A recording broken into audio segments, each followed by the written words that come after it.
jalur prestasi akademik. Jikalau nanti di jalur prestasi akademik ini tidak terangkut atau tidak diterima, di sisi lain anak Bapak Ibu atau putra-putrinya memiliki kejuaraan non-akademik, misalnya berbagai macam cabang lomba prestasi, olahraga atau seni atau yang lainnya, maka bisa juga dicoba dengan kemudian login lagi, ngambil jalur prestasi lagi, dan kemudian pindah prestasi yang non-akademik. Ya, itu ya Bapak Ibu ya. Jadi supaya nanti jalur ini bisa diikuti, dicoba-coba. Tapi alhamdulillah jika jalur prestasi akademiknya sudah masuk, maka tidak usah mengabaikan atau tidak usah menghiraukan tentang jalur prestasi non-akademik. Sebaliknya Bapak dan Ibu, kalau anak-anak kita memiliki kejuaraan olahraga atau seni atau yang lainnya yang terkategori dalam jalur prestasi non-akademik, maka silahkan langsung memilih jalur prestasi yang non-akademik, walaupun prosentasenya hanya 7%. Ya, karena memang ini perbandingannya sepertinya 25 berbanding 7%. Jadi kita harus bisa memanfaatkan dengan sebaiknya. Jadi saingan untuk jalur prestasi non-akademik itu sangat banyak. Ya, setiap sekolah tentu saja banyak yang jalur prestasi non-akademik dibandingkan yang prestasi akademik, gitu ya. Baik, untuk berikutnya Bapak dan Ibu.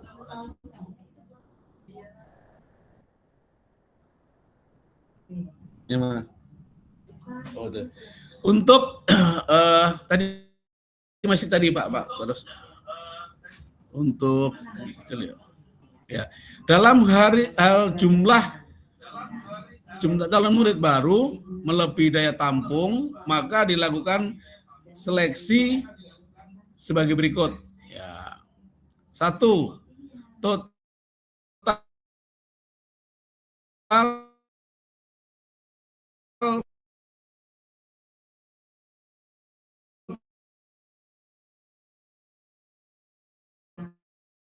pembobotan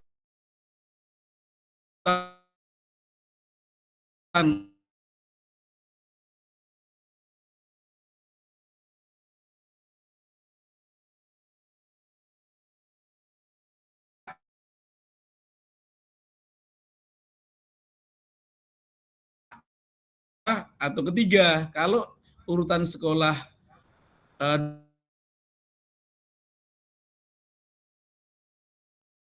dilihat berurutan, ada yang kedua, ada yang ketiga, utamakan yang masih sama, ya. Baik milih sekolahnya sama, maka dilihat yang keempat, pertimbangannya adalah kecepatan mendaftar atau waktu mendaftar.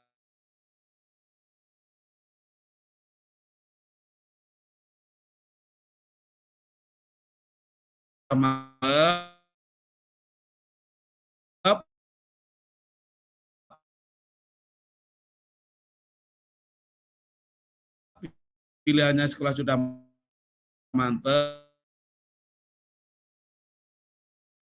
nilainya tinggi, pilihannya sekolah juga harus mantap, agen seluruh prestasi non akademik.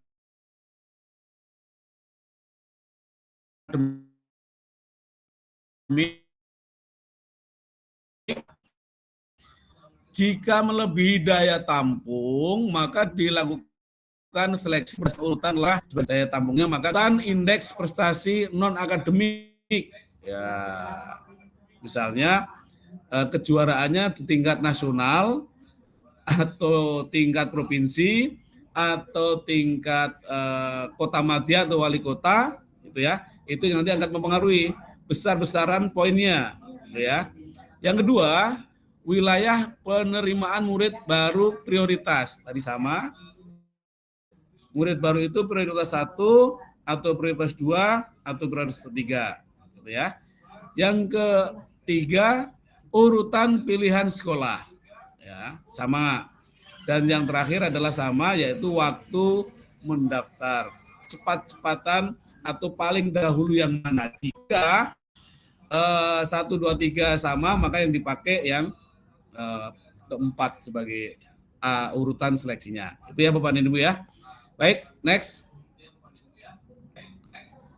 Kemudian yang kedua, jalur afirmasi untuk jenjang SMA. Tadi prestasi sudah, ada 2 tadi ya, prestasi akademik dan non-akademik. Sekarang yang kedua, jalur afirmasi jenjang SMA. Nah, jalur afirmasi di jenjang SMA, nah ini saya tulis dulu. Kuota pada afirmasi sebanyak 50%.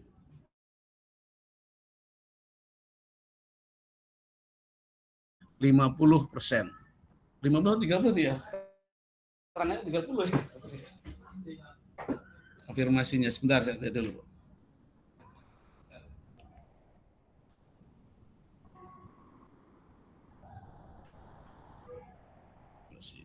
Tiga persen ya, 30 ya, 30%. Ya, 30% Bapak dan Ibu dari daya tampung afirmasi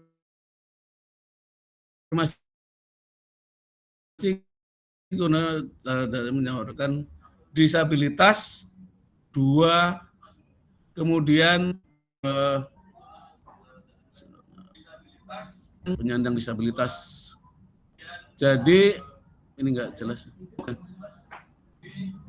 Baik, jalur afirmasi Bapak dan Ibu untuk tahap 1 afirmasi prioritas pertama. Jadi afirmasi ini nanti dibagi 2, afirmasi 1 dan afirmasi 2 atau afirmasi pertama, afirmasi kedua ya.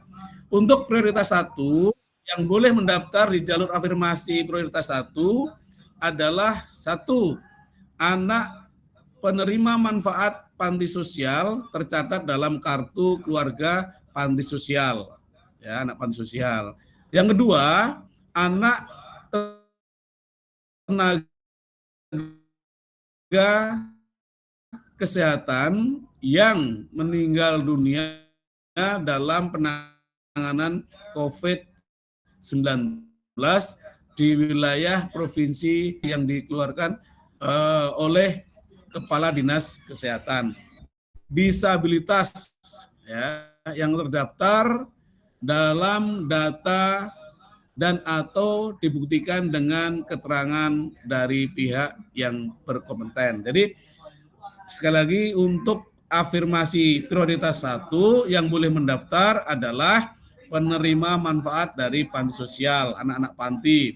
Yang kedua adalah anak dari tenaga kesehatan yang meninggal dunia dalam penanganan COVID-19 beberapa tahun lalu. Dan yang ketiga adalah penyandang disabilitas ya. Nah, jika kuota 30% tadi sudah terisi, maka tidak ada lagi dibuka afirmasi prioritas yang kedua ya. Tetapi jika tidak terisi semuanya 30%, maka akan dibuka afirmasi prioritas kedua. Siapa yang bisa mendaftar di prioritas afirmasi prioritas kedua? Yang pertama adalah pemegang kartu Jakarta Pintar. Yang kedua, dari anak pengemudi ya, Jaklingko atau bis kecil. Yang ketiga, anak dari pekerja buruh yang direkomendasi oleh Kepala Dinas Ketenagakerjaan ya, Transmigrasi dan Energi. Ya, yang keempat, terdaftar dalam penerima program Indonesia Pintar atau PIP. Ya, ada di 89. Yang kelima, calon murid baru sebagaimana dimaksud pada angka 2 dan 3 dan 4 terdaftar dalam data tunggal sosial dan ekonomi nasional. Jadi untuk anak-anak kita yang memegang kartu Jakarta Pintar dan sebagainya tadi, silahkan bersiap diri nanti bisa masuk mencoba di jalur afirmasi pada prioritas kedua, ya. Nah, bagaimana tahapan seleksi jalur afirmasi, Bapak dan Ibu? Yang pertama, afirmasi prioritas pertama, calon murid baru penerima manfaat panti sosial dan anak tenaga nakes tersebut, ya, tidak dilakukan proses seleksi. Jadi secara otomatis anak-anak dari panti asuhan dan dari anak tenaga nakes yang meninggal karena penanganan COVID-19, maka secara otomatis akan masuk pada afirmasi prioritas pertama. Jalur afirmasi prioritas pertama bagi penyandang disabilitas dalam hal jumlah pendaftar melebihi daya tampung, maka akan dilakukan seleksi berdasarkan urutan langkah sebagai berikut. Ya, langkahnya wilayah PMB, ya, prioritas 2. Yang kedua, usia dan yang tertua yang termuda. Jadi tertua dulu, baru yang termuda. Jadi usia nanti akan terlihat digunakan di jalur afirmasi ini. Yang ketiga, urutan pilihan sekolah. Ya. Dan yang terakhir adalah waktu mendaftar. Ini seleksinya jika pendaftar melebihi dari daya tampung di jalur afirmasi. Jadi anak-anak 89 yang ingin ke SMA, yang punya PIP atau KJP, silahkan langsung mendaftar secepatnya. Ya, tidak usah menunggu waktu entar nanti malah kena poin yang terakhir. Waktu mendaftar ini diperhitungkan. Ya. Yang usianya muda yang daftar saja, toh nanti ada seleksinya gitu ya. Lalu jalur afirmasi prioritas kedua dalam hal jumlah pendaftar melebihi daya tampung, maka dilakukan seleksi berdasarkan urutan langkah sebagai berikut. Ya, ini langkah yang afirmasi jalur prioritas kedua.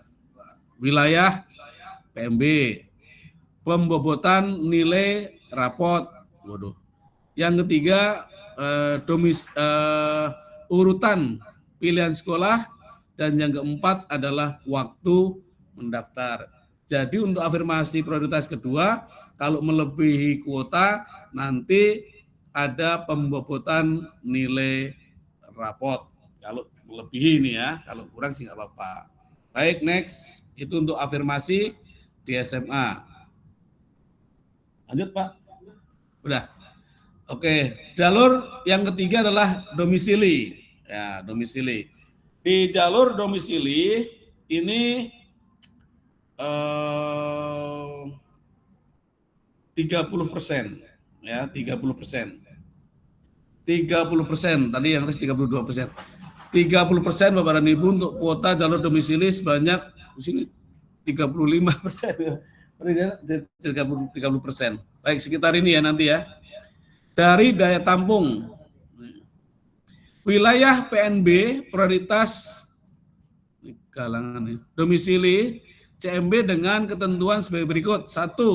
Wilayah penerimaan murid baru prioritas pertama diperuntukkan bagi CMB yang berdomisili pada RT yang sama dengan RT sekolah atau di mana posisi sekolah itu berada. Misalnya sekolah SMA 23 berada di RT 05 Tomang misalnya. Ya, berarti RT 05 itulah yang disebut mendapatkan sebutan prioritas pertama, ya. Dan RT perbatasan langsung atau bersinggungan dengan RT zonasi sekolah. Jadi RT-RT di sekitarnya yang menempel langsung pada RT di mana sekolah itu berada.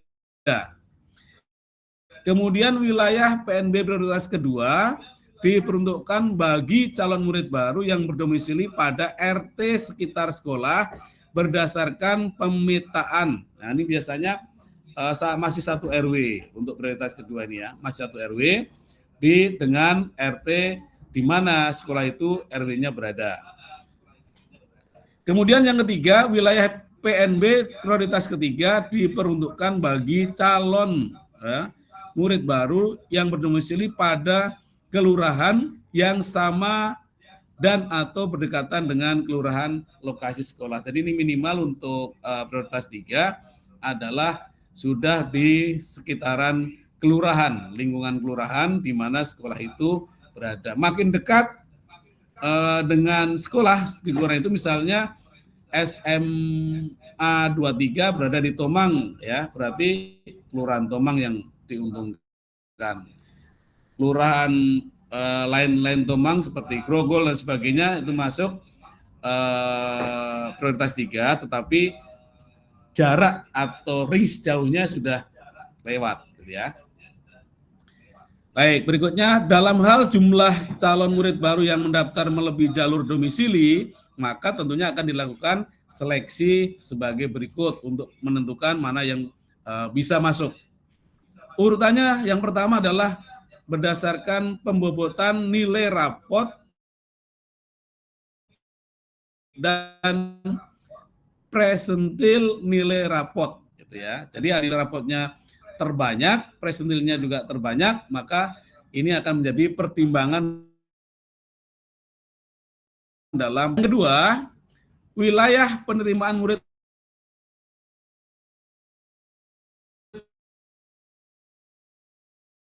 baru untuk kedua, tapi di jaraknya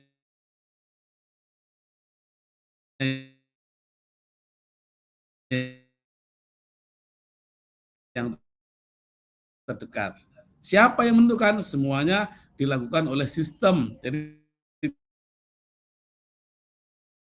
tidak ada panitia yang betul di dalam menentukan seleksi ini. Yang tiga, ada lebih diurutan dibandingkan muda. Yang keempat, urutan.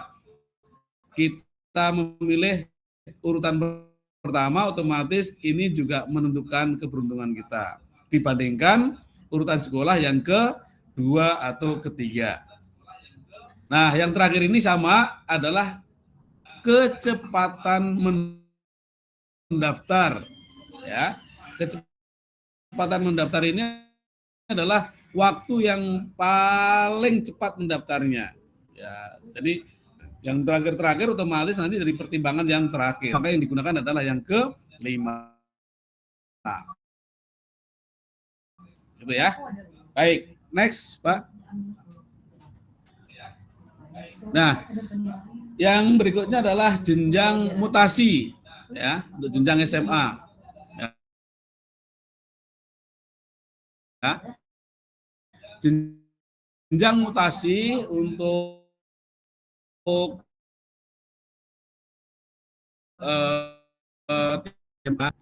dari daya tampung atau wali mendapatkan penugasan dengan dibuktikan surat keterangan pindah tugas yang memenuhi ketentuan. 1.